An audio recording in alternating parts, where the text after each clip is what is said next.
and welcome to Friday Friends. I'm Amanda. And I'm Carly, and we're Next Chapter Home Team. 1, 2, 3, 4. Hi, today our friend is Nicole Pollauf from US Bank. Thank you for joining us. Oh, you're welcome. Tell us something interesting about yourself. Well, I went to fashion design at Kent State and I studied there, so I also can make clothes. Okay. What have you made recently? Recently I just altered a evening gown and a wedding dress. So, yeah. Did you do it for other people? For other people, Okay. yeah, not for myself. Okay. yeah. So I can also do that, but yeah. So those are my two most recent this week. And today we're going to talk about what you should do to prepare yourself if you're ready to buy a home. Yes, absolutely. Top 5 things to do when you're prepping to buy a home is first, know what your credit score is so you know where you need to go from there. Next is try to have 3 to 5 lines of credit to help establish that credit. Clean up anything negative that's on your credit, and then make sure you have enough money in the bank for your down payment and things like that that you might need. And also make sure your money's trackable that you're receiving. So why don't we talk a little bit more about these 5 things as they're preparing. What do they need to know about their credit and making sure that they have money and tracking their money? Tell us a little bit more about each one of those. Sure. So for the first one with the credit score, knowing your credit is a very big piece because depending on where you are, you kind of know where you need to take in the next step. So if you're in the low 600s or maybe you're in the high 700s, that completely kind of changes if you need to do anything or what you need to do. And Nicole, what is a base credit score lenders like to see? Where do they want to start? And maybe what are some tips to move them up to the next step or to a place where you can actually get them approved? I would say we like to be above a 650. Obviously, if you're in the lower, we can go a little bit lower than that. Your rate is going to be a little bit higher. Okay. So if you have a lower credit score, your rate's going to be a little higher. What we like to see is over 700. 740 or better is the best that you can get, the best rate. So that's kind of what we're looking at when we see it. And what are some things a buyer could do to increase their credits? Maybe either be in a place that you like better or just to get a better rate and be in a better buying position. Sure. So something that I would say is huge that a lot of people don't know is you can get one free credit report from credit agencies a year. And a lot of times you didn't know there was something on there and they can be super small. Like I've had clients that had a $10 medical bill that was really just pulling them down, or something really silly like they were 16 and they opened a bank account and they didn't know it charged off for like $15 and they just went and paid that off. So sometimes little jumps like that and little things, it might take you $25, but it'll jump your credit score up like 20, 30, 40 points depending on what it is. So little things like that. So I would encourage you first to get that credit report, take a look at it, and also make sure everything is you. I've had a lot of clients that it's not them. So if they dispute it, that can also raise your credit score. And what are some other ways to increase a credit score besides paying off some of those small debts or unknown things perhaps? Sure. So if you keep your credit cards 30% or below when you're charging, that can also help increase your credit score. Also let that balance hit your statement and then pay it off. Shows a consistency in paying on those bills.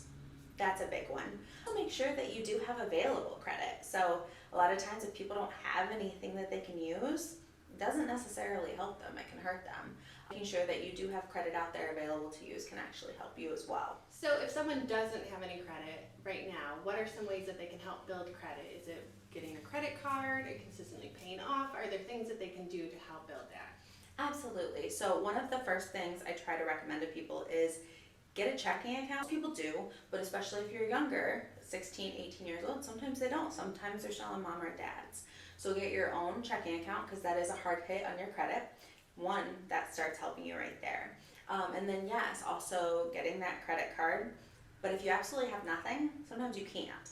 So in that case, I would recommend getting a secured credit card and then you can build that. What that is you get a card, you put money on it, and then you use it, and it actually reports to the credit agency. Okay. So that's just very basic. If you can't get it and you don't have a cosigner, go that way, and that will start helping you.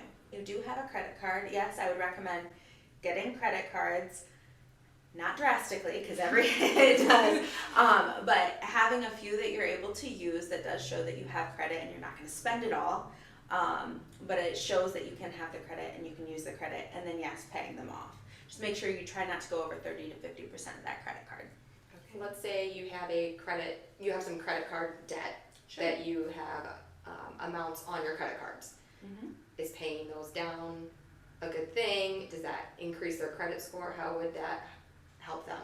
Sure. So what I would like to do in that case is before someone would just take a chunk of money and put it on there is let's look at your situation.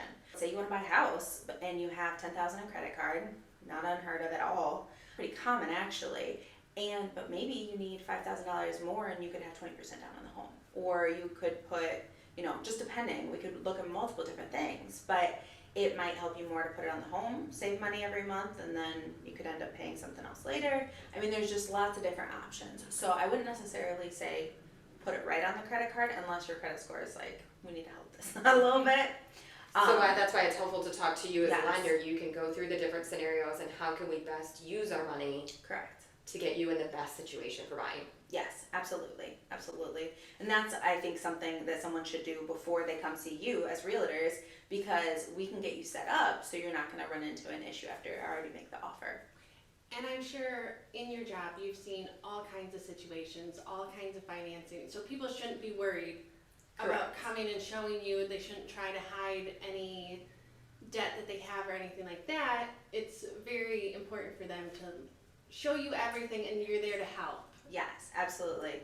Unfortunately, I've had to tell some people some pretty crazy things that they didn't know about their spouse, not intentionally. Right. So anything you show me is not going to be a shocker whatsoever. So yeah.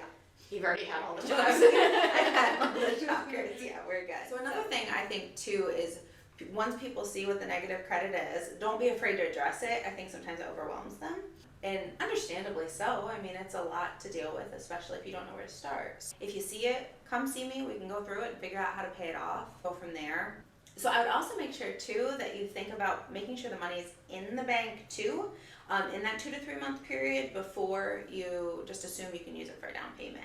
Once a client sold a stamp collection for about $15,000. Kept it in his house until he made an offer and wanted to buy this house.